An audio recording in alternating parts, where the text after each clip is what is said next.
పూలే ప్రజాభవన్లో మరి కాసేపట్లో ప్రజావాణి కార్యక్రమం ప్రారంభం కానుంది. తెల్లవారుజాము నుంచే జనం ప్రజాభవన్ దగ్గరకు చేరుకుంటున్నారు. ఈ కార్యక్రమం మధ్యాహ్నం 1 గంట వరకు కొనసాగనుంది. హైదరాబాద్తో పాటు జిల్లాల నుంచి తమ సమస్యలు ప్రభుత్వానికి చెప్పుకునేందుకు వచ్చారు జనం. వికలాంగుల కోసం ప్రత్యేకంగా రద్దీ లేని మార్గం నుంచి పంపేందుకు ఏర్పాట్లు చేశారు అధికారులు. ఏండ్ల నుంచి పెండింగ్ లో ఉన్న సమస్యలు కాంగ్రెస్ ప్రభుత్వం పరిష్కరిస్తుందనే నమ్మకంతో చలిని కూడా లెక్క చేయకుండా వస్తున్నారు బాధితులు. మరిన్ని వివరాలు శ్రవణ్ అందిస్తారు. శ్రవణ్, పూలే ప్రజాభవన్ దగ్గర పరిస్థితి ఏంటి?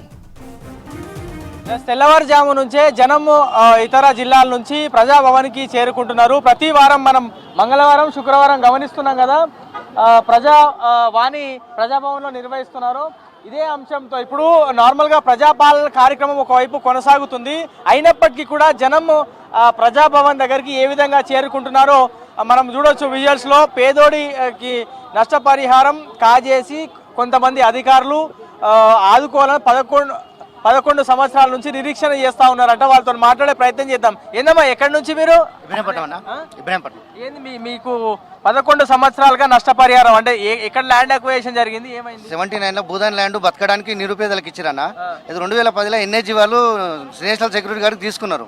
దానికి నష్టపరిహారం ఎకరకు 6 లక్షలు లెక్కిస్తే అప్పుడున్న ఎంఆర్ఓ, ఆర్డీఓ, వీఆర్ఓ వీళ్ళందరూ తప్పుడు పత్రాలు పెట్టి ఈ డబ్బులు కాజేసిరన్న. దీన్ని నేను అప్పుడున్న ముఖ్యమంత్రి గారికి 3 సార్లు నేను అప్లై చేసుకున్నాను. పట్టించుకోవాలి, ఎన్నోసార్లు చేసినా పట్టించుకోకపోతే ఇక్కడే సూసైడ్ చేసుకున్నాం సార్ మేము 3 సార్లు.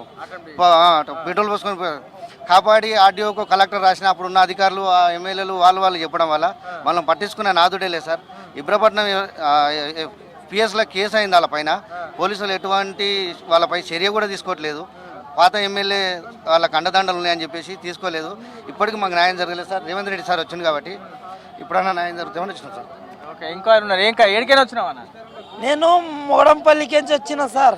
మొగడంపల్లి తాలూకా మొగడంపల్లి మండలం, గ్రామం మొగడంపల్లి, మండల్ మొగడంపల్లి, తాలూకా జైరాబాదు, సంగారెడ్డి డిస్టిక్ నుంచి వచ్చిన. మన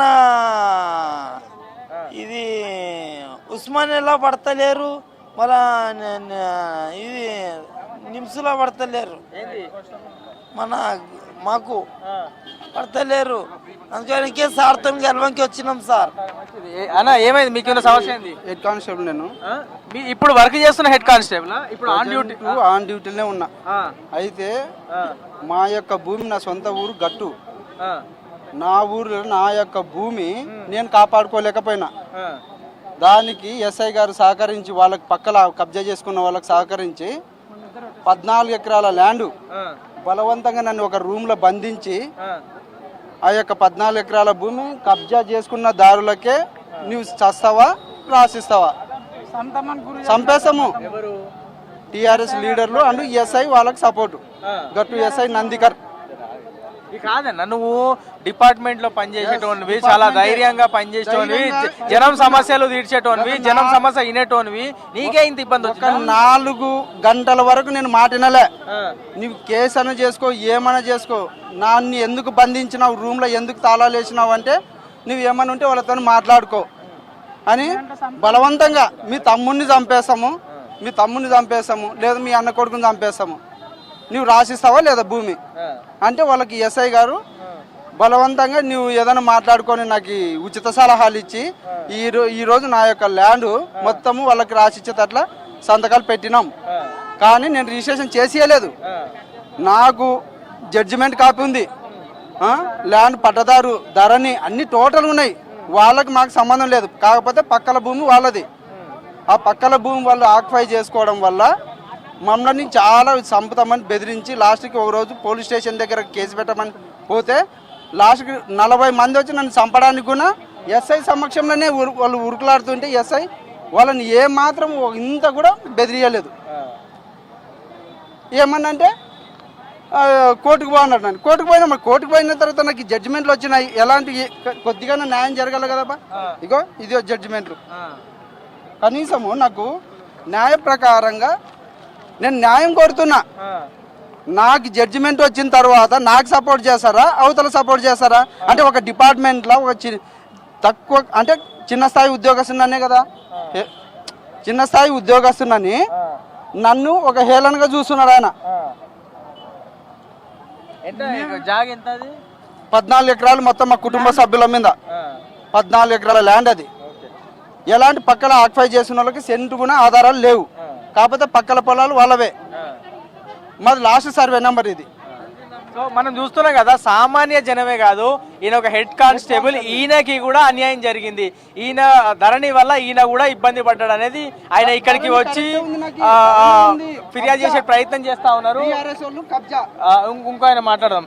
ఏందన్నా నీకు సమస్య ఏంది? సేమ్ సమస్య మా అన్ననే సార్. నన్ను చిన్న నరసింహులు నన్ను మొత్తం సొంతమన్నారు సార్. సొంతము లేదంటే చేసిస్తావు చేసి, మీ అన్న గద్వాళ్ళు ఉంటాడు జాబ్ చేసుకుంటా, నిన్ను చేసిస్తే నిన్ను ఏం ముట్టకము, లేదంటే మీ అన్న కొడుకుని నిన్ను చంపుతాము అనుకోసం బెదిరించినారు సార్. బెదిరిస్తానంటే సరేలే అని ఆ పూటకు సంతకాలు పెట్టినాం. లేదంటే లేము, ఎందుకంటే సంతరు లేకుంటే కత్తి పెట్టినారు, గొంతు మీద కత్తి పెట్టినారు.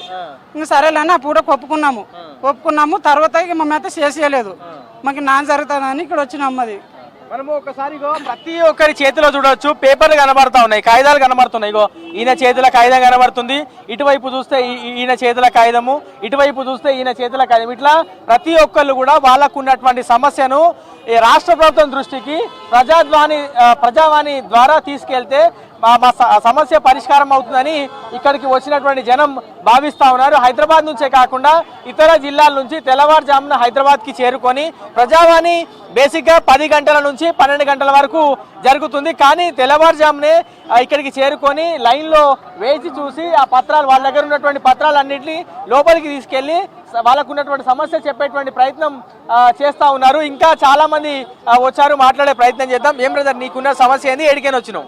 సార్ మాది నల్గొండ డిస్టిక్ సార్. మా నాన్నగారు ప్రత్యేక తెలంగాణ రాష్ట్ర గురించి అని పుర్లమంది దాగి ఆత్మహత్య వల్ల గాయపడ్డారు సార్. గతంలో మేము జిల్లా కలెక్టర్ నల్గొండ గారికి దృష్టి తీసుకుపోయినాం సార్. సార్ 2015 కంప్లీట్ ఎంక్వైరీ చేయించింది సార్. చేయిస్తే ఈ రిపోర్ట్ అనేది ప్రిన్సిపల్ సెక్రటరీ దాకా పోయింది. ఏమని నీకు ఉన్న సమస్య ఏంది? దేనికోసం? మా నాన్నగారు ప్రత్యేక తెలంగాణ రాష్ట్ర గురించి అని పుర్లమంది దాగి ఆత్మహత్య వల్ల గాయపడి బలహీనపడ్డారు సార్. దీని గురించి అని గౌరవ కలెక్టర్ దగ్గరికి వెళ్తే కలెక్టర్ గారు ఎంక్వైరీ చేయించారు సార్. ఆర్డీఓ, ఎంఆర్ఓ, వీఆర్ఓతో కంప్లీట్ విచారణ చేయించారు సార్. ఇవన్నీ విచారణ రిపోర్ట్ సార్. కానీ ఏమైందంటే ప్రిన్సిపల్ సెక్రటరీకి రిపోర్ట్ పెట్టిన తర్వాత కేవలం తెలంగాణ గురించి చనిపోయిన వాళ్ళకే జీవో ఎంఎస్ నెంబర్ 80 ద్వారా ప్రభుత్వ ఉద్యోగం ఇచ్చే రూల్స్ ఉంది. మరి మీ నాన్నగారు చేసుకున్న మాట వాస్తవం, ఎంక్వైరీ మాట వాస్తవమే. కానీ మీలాంటి వాళ్ళకి జీవో రావాలంటే సీఎం గారి నుంచి రావాలని చెప్పారు సార్. నేను లాస్ట్ ఫ్రైడే కూడా వచ్చాను సార్. లాస్ట్ ఫ్రైడే వస్తే నాకు ఎటువంటి ఎక్నాలజ్మెంట్ ఇవ్వలేదు, నా మెసేజ్ కూడా రాలేదు సార్. మెసేజ్ కూడా మళ్ళీ వచ్చి ఇచ్చాను సార్. ఇవన్నీ మా నాన్నగారు ఉద్యమాలలో పాల్గొన్న ఫోటోలు సార్. ఇవన్నీ తెలంగాణ రాష్ట్ర ఉద్యమంలో పాల్గొన్న ఫోటోలు సార్. ఇవన్నీ సార్ ఉద్యమాలలో పాల్గొన్నాయి సార్. గౌరవ కొమ్మారెడ్డి వెంకరెడ్డి సారు తెలంగాణ దీక్షకు పూనుకున్నప్పుడు ఇది క్లాక్ టవర్స్ అంటారు సార్. ఇప్పుడు ఆర్ఎన్బి శాఖ మంత్రి వర్యులు కొమ్మారెడ్డి వెంకట సార్ కూడా దీక్ష మద్దతు తెలుపుతానికి వెళ్ళారు సార్. మేము ఎందుకంటే ఇప్పుడు గౌరవ రేవంత్ రెడ్డి సార్ ప్రభుత్వం ప్రకటించిన విధంగా అమరవీరులకు ఇంట్లో ఉద్యోగం, పెన్షన్ కల్పిస్తామన్నారు కదా సార్. అయితే మాది ఏంటంటే చావుకుంట ఇటు అమరవీరుడు కాలే, ఇటు ఉద్యమకారుల కోట కిందకి రెండింటికి కాకుండా అయిపోయింది సార్. బతుకున్న అమరవీరుడు సార్. ఇప్పుడు ప్రజాపాలన కార్యక్రమం జరుగుతుంది, దాంట్లో అమరవీరుల కోసం సపరేట్ కాలం మెన్షన్ చేసినారు. పోరాడినరా, వాళ్ళ మీద ఉన్నటువంటి ఎఫ్ఐఆర్ ఏంది, కేసులు ఏంది, అవన్నీ పొందుపరచమని ప్రభుత్వం కోరింది కదా. ప్రజాపాలన కార్యక్రమంకి సంబంధించిన అప్లికేషన్ చూసినారా సార్? చూశాను సార్. అయితే ఏమైందంటే ఇప్పుడు మీరు అన్నట్టుగా అమరవీరుని పేరు, ఎఫ్ఐఆర్ నెంబరు, డెత్ సర్టిఫికేట్ అవన్నీ ఉన్నాయి సార్. మా నాన్నగారు అమరవీరుడు కాలేగా సార్. నాకు వల్ల కాలం అనేది నాకు వర్తించదు. ఉద్యమంలో పాల్గొన్నారా లేదా, అవును కాదని టిక్ పెట్టేది ఉంది, అవును సార్. బట్ ఏంటంటే జైలుకు పోలేదు, ఉద్యమంలో పాల్గొంటూ తెలంగాణ గురించి ఇలా చేసుకుంది సార్. మాకు అనేది ఆ 2 కాలంలో వర్తించకుండా అయిపోయింది.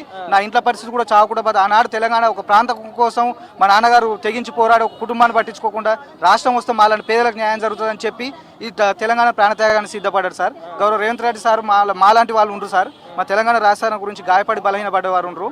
మమ్మల్ని కూడా ఆదుకోవాలి సార్, మేనిఫెస్టోలో ప్రకటించిన విధంగా ఆదుకోవాలి సార్. ఇంకొంతమంది మహిళలు ఉన్నారు. ఏందమ్మా, ఏడికైనా వచ్చినారు మీరు? మేము ప్రజా దర్బారు రేవంత్ సార్ని కలవడానికి వచ్చినామండి. మేము హన్మకొండ నుంచి వచ్చినామండి. మాది చిన్న ల్యాండ్ విషయం అండి. మాకు ఇంద్రమ పథకం కింద 60 గజాల పట్టా ఇచ్చిండ్రండి. అందరు పట్టా ఇచ్చేసిన తర్వాత అందులో 2001లో ఇచ్చిండ్రండి. 2001లో ఇచ్చినప్పుడు మేము ఇట్లా ఇదండి మా పట్టా. 2001 నుంచి మేము ఇంటి పన్ను, కరెంటు బిల్లు, ట్యాక్స్ కడుతున్నామండి. కడుతూ ఉంటే వాడ కాలనీ వాళ్ళు ఏం చేసిండనంటే ఆ ఇల్లుని తీసేసి అదంతా కబ్జా భూమి వేరే అతను కబ్జా చేసుకున్నాడండి. మాకు 3600 పట్టాలు ఇచ్చిన తర్వాత 1400 గజాలు కబ్జా భూమి, గవర్నమెంట్ భూమి ఉంటే మొత్తం కబ్జా చేసేసుకొని మేము వేసుకున్న ఇల్లు జాగా కూడా కబ్జా చేసుకున్నారండి. మాకు ఈ 10 ఏళ్ళ నుంచి ఇల్లు జాగా లేకుండా చేసిండ్రు. ఇల్లు జాగా లేక చూసుకున్నప్పుడు అండి ఇట్లా జేసీపీతో కూలగొట్టడం అండి. ఇట్లా జేసీపీలతో కూలగొట్టడము, పిల్ల మీద దౌర్జన్యాలు చేయడము. పిల్లల మీద దౌర్జన్యాలు చేయడం, తలలు పగల కొట్టడం అండి. ఇట్లా చూడండి ఇంతమంది వచ్చి కాదు జిల్లా కలెక్టర్ కి కానీ అధికారులకు కానీ అందరికి చెప్పినామండి. కలెక్టర్ కి చెప్తే మీ అద్దులో మీరు కట్టుకోండి, కార్పొరేటర్ కి చెప్తే మీ అద్దులో మీరు కట్టుకోండి, ఆర్డీఓకి చెప్తే అదే మాట, మీకు ఇచ్చిన సైట్ లో మీరే కట్టుకోండి. అదంతా 2000 మాకు 2001లో ఇచ్చిండండి. 2013 నుంచి మాకు ఈ సమస్యలండి. 13 నుంచి నేను తిరుగుతూనే ఉన్నాను. ప్రతి ఒక్క ఆఫీసర్ అది మీది మీరు కట్టుకోండి గవర్నమెంట్ భూమి, కానీ వేరే అతను కబ్జా చేసుకుని సత్యనారాయణ రెడ్డి ఏమంటాడు అది ప్రైవేట్ భూమి, మేము కొనుక్కున్నాము. మూగల విజయ, మూగల కళ్యాణ్, మూగల రవి, మాది 60 గజాలేనండి, మాది 60 గజాలే. వాళ్ళు చేసుకున్న కబ్జా భూమి మాత్రం 1400 గజాలు. మాకు ఇంత దారుణాలు చేస్తున్నారు. మా ఇంద్రమ పథకం కింద 4 years పాపను కొట్టి మన కన్ను దగ్గర కొట్టేసిండ్రండి. ఈ పాపను కొట్టేసిండ్రు. ఇట్లా కొట్టినాక పోతే పోలీస్ ఏమంటున్నాడంటే, హన్మకొండ పోలీస్ ఏమంటున్నాడంటే, మీకు దెబ్బలు కొట్టలేదమ్మా, మీరే కింద పడి రాకున్నారు, భూమికి కొట్టుకున్నారు అని అంటున్నాడండి. ఎస్ఐ అట్లనే అంటున్నాడు, పోలీసులు అక్కడ ఉన్న పోలీసులు. ఈమె 4 years పాప. సంవత్సరాల తర్వాత 2001, 2013 అంటే అక్కడికే 12 సంవత్సరాలు అయిపోయాయి. మళ్ళీ ఇప్పుడు 13 నుంచి మళ్ళీ ఇప్పుడు 23 అంటే దాదాపుగా 10 సంవత్సరాలు అయిపోయింది. మళ్ళా మీ ఆశలు అంటే ఈ ప్రభుత్వం స్పందిస్తున్నటువంటి ఆశతో ఇక్కడ వరకు వచ్చిన ఖచ్చితంగా రేవంత్ రెడ్డి న్యాయం చేస్తాడని నేను ప్రజా దర్బార్ వచ్చిన. రేవంత్ రెడ్డి గారిని కలవాలనే వచ్చిన, కానీ తను కలవలేదు. మాకు ఇప్పుడు లేరు లోపల, మేము మామూలు వాళ్ళకే ఇచ్చొచ్చినాము. రేవంత్ రెడ్డి మాకు ఇది మాది చేస్తాడు, ఇది న్యాయం జరుగుతుంది.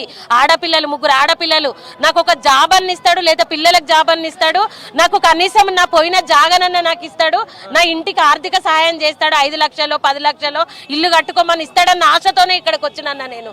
లేదా రాకపోయేదాన్ని.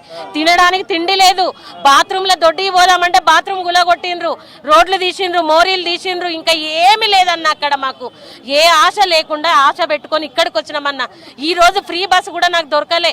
ఫ్రీ బస్సు కూడా 7 గంటలకు స్టార్ట్ అవుతుంది పో అంటే ప్రజా దర్బార్కు నేను అటెండ్ కాలేనేమో, నా పేపర్లు ఎక్కడ పోతాయో అని నేను ఏం చేసిన 250 పెట్టి బస్సులో కూర్చొని నా పిల్లల్ని నా చెల్లెని తీసుకొని వచ్చినన్న ఇక్కడికి. అంతవరదాకా ఏదైనా కూడా చెప్తుంటే పట్టించుకుంటలేరన్న. పైసలు ఒక 60,000 దేపో, 1,00,000 రూపాయలు దేపో, నీకు న్యాయం జరుగుతుంది. అధికారులు గంట అధ్వానంగా తయారయ్యారు అమ్మ. ఏదైనా పని చేయాలంటే మొత్తం హన్మకొండ పోలీసులు మొత్తం వరస్ట్ గలీజ్ గవర్నమెంట్ అది. ఒక నాయని రాజేందరే కట్టుకోపోమ్మా, నీకు దమ్ముంటే కట్టుకోపోమ్మా, మేము వస్తాం పోమ్మా, సైట్ మీదకి వచ్చి చూస్తాం పోమ్మా, అది ఒక్కటే. ఇప్పుడు గెలిచిన ఆయన మాత్రమే అంటున్నాడు. ఇదివరకు వాళ్ళు ఎవ్వరు పట్టించుకోలేదు. టిఆర్ఎస్ నేతలే కొట్టిండ్రు మమ్మల్ని. టిఆర్ఎస్ ప్రచారాలకు వచ్చిన నేతలతోనే అక్కడున్న కార్పొరేటర్ బొంగు అశోక్ యాదవ్ మిగతా మొత్తం అక్కడ ప్రచారానికి వచ్చిన ఆడవాళ్లతో కొట్టించేసిండు. మేము కట్టుకున్న ఇంటిని కూలగొట్టించేసిండు. డబ్బులు పెట్టి కిరాయి గుండా ప్రతి ఒక్కరు మొగోళ్లతోని తలకాయలు వలగొట్టిపోతున్నాడు. చిన్న పిల్ల రోహిణిల పడి 50,000 అయినాయండి మొన్న. 50,000 పెట్టి ఇక్కడ బొక్కలు ఇరిగిపోయినాయి, దానికి కంటి రెప్ప తెగిపోయింది. నాకు మనమరాలండి, చిన్న పాప. ఆ మనమరాలు నన్ను చూద్దామని వచ్చింది. నా తల బలుగుతే నేను బాగలేనని చూడడానికి వచ్చిన మనమరాలను కూడా వాడు రాయి తీసుకొని కొడితే ఈ కంటి రెప్ప తెగిపోయి 2 రోజులు రోహిణిలో ఉండి మేము ట్రీట్మెంట్ చేపించి పంపించేసినామండి పాపను. ఆమెను చూసినాం కదా పాపం, ఎంత ఆవేదన ఎంత బాధతో వాళ్ళు ప్రజావానికి వస్తున్నారో అర్థం చేసుకోవచ్చు. మరి రాష్ట్ర ప్రభుత్వం ఇట్లాంటి వాళ్ళ సమస్యలను తొందరగా పరిష్కరించే దిశగా ముందుకు వెళ్ళాలని మనం కూడా కోరుకుందాం. ఇంకో మహిళ ఉన్నారు, మాట్లాడే ప్రయత్నం చేద్దాం. అమ్మ ఏడికైనా వచ్చిన? మేము నల్గొండ డిస్ట్రిక్ట్ దేవరకొండ నుంచి వస్తున్నాం సార్. నల్గొండ నుంచి దేవరకొండ నుంచి వస్తున్నాం సార్. మా ఆయనకి లివర్ ట్రాన్స్ప్లాంటేషన్ సార్. మా ఆయనకి లివర్ మొత్తం ఖరాబ్ అయిపోయింది. దాదాపు కరోనా వచ్చినప్పటి నుంచి ఇప్పటి వరకు నేను 25 లక్షలు పెట్టాను, ఇంకా 30 లక్షలు అవుతుందని అంటున్నారు. నేను చూయించే హాస్పిటల్లో మాత్రము ఆరోగ్యశ్రీ కార్డు వర్తియ్యదని అంటున్నారు. ఇది ఎస్టిమేషన్ లెటర్ ఇచ్చారు. నాకు సర్జరీకి ఏమైనా సాయం చేయగలుగుతారని రేవంత్ అన్న దగ్గరికి వచ్చాను. నా విన్నతి పత్రాన్ని అక్కడ ఇచ్చాను. నాకు దయచేసి మీరు సాయం చేసి, నా పిల్లలు ఇంకా చదువుకుంటున్నారు, నేను ఒక్కదాన్నే ఉన్నాను, చాలా కష్టంగా ఉంది. నాకు కొంచెం సాయం చేయగలుగుతారని అనుకుంటున్నాను సార్. మాది ట్రైబల్ డిపార్ట్మెంట్ నుంచి వచ్చాం సార్. గిరిజన ఆశ్రమ స్కూల్ ANMs. మేము 2018 పార్ట్ టైమ్గా చేసాము. పార్ట్ టైమ్గా చేసినప్పుడు అప్పుడు మాకు 4,000 శాలరీ ఉండే. ఆ శాలరీలో మాకు శాలరీ సరిపోతలేదని మేడంని మాట్లాడితే మాకు ఈ 2023 అకాడమిక్ ఇయర్లో మాకు అవుట్సోర్సింగ్ విధానాన్ని గవర్నమెంట్ తెలంగాణ స్టేట్ 623 పోస్టులను ఇచ్చారు. Pre matric and post matric ఇచ్చారు. కొన్ని డిస్టిక్లలో ఆర్డర్ కాపీ ఇచ్చారు సెలక్షన్ అయిన వాళ్ళకి. కొన్ని డిస్టిక్లలో సెలక్షన్ అయ్యారు కానీ వాళ్ళకి ఆర్డర్లు ఇప్పించలేదు. ఇంకొక విషయం ఏంటంటే మాకు డ్యూటీ చేస్తున్న వాళ్ళందరికీ మాకు జీతాలు ఇప్పించగలరని మేము ఇక్కడ మన జీతాలు లేవా మీకు? 5 months నుంచి శాలరీస్ లేవు. మేము సెలక్షన్ అయింది ఆగస్టు జూలైలో. మాకు ఇప్పటి వరకు జీతాల్లో కొన్ని నల్గొండ డిస్టిక్ కానీ అక్కడ మన సూర్యాపేట కానీ వాళ్ళకేమో ఆర్డర్స్ లేవు.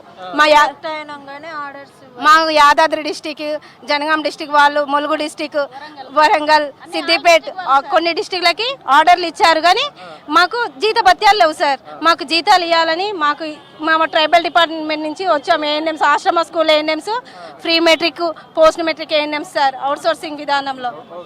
సార్ చూడొచ్చు మనము ఇక్కడ మొత్తం జాతర లాంటి పరిస్థితి కనిపిస్తుంది. చాలా మంది జనం వాళ్ళకు ఉన్నటువంటి సమస్యలను రాష్ట్ర ప్రభుత్వం దృష్టికి తీసుకెళ్లాలని వినతి పత్రం ద్వారా అది పట్టుకొని ఇక్కడ వరకు వచ్చినటువంటి దృశ్యాలు ఉన్నాయి. చలిని కూడా పట్టించుకోకుండా వాళ్ళ సమస్య ఏదో చిన్న ఆశ, అనేక సంవత్సరాల నుంచి పెండింగ్ లో ఉన్నటువంటి సమస్య ఈ ప్రభుత్వం అయినా తీరుస్తుంది ఏమనేటువంటి చిన్న ఆశతోని ఏఎన్ఎంలు కానీ, పోలీసులు కానీ, ప్రైవేటు ఉద్యోగం చేసుకునే వాళ్ళు కానీ, కూలీలు చేసుకునేటువంటి వాళ్ళు కానీ ఇట్లా చాలామంది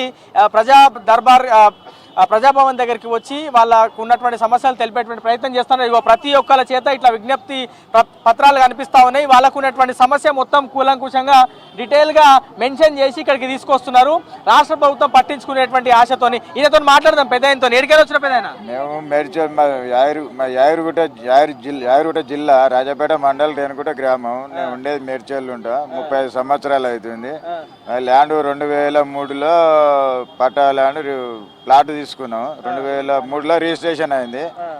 2020లో మన సిసి రోడ్ వేసిరు. మా ప్లాట్ మాకు 200 గజాలు. ఇది 200 గజాలలో రోడ్ వేసేసారు, సిసి రోడ్. మాకు ప్లాట్ అని ఇక్కడ పవతి భవన్లు అక్కడ పెట్టేసినాం. ఆడికి కలెక్టర్ ఆఫీస్ పోయినాం, అక్కడ మీ ప్లాట్ జాగాలో రోడ్ వేసినారు.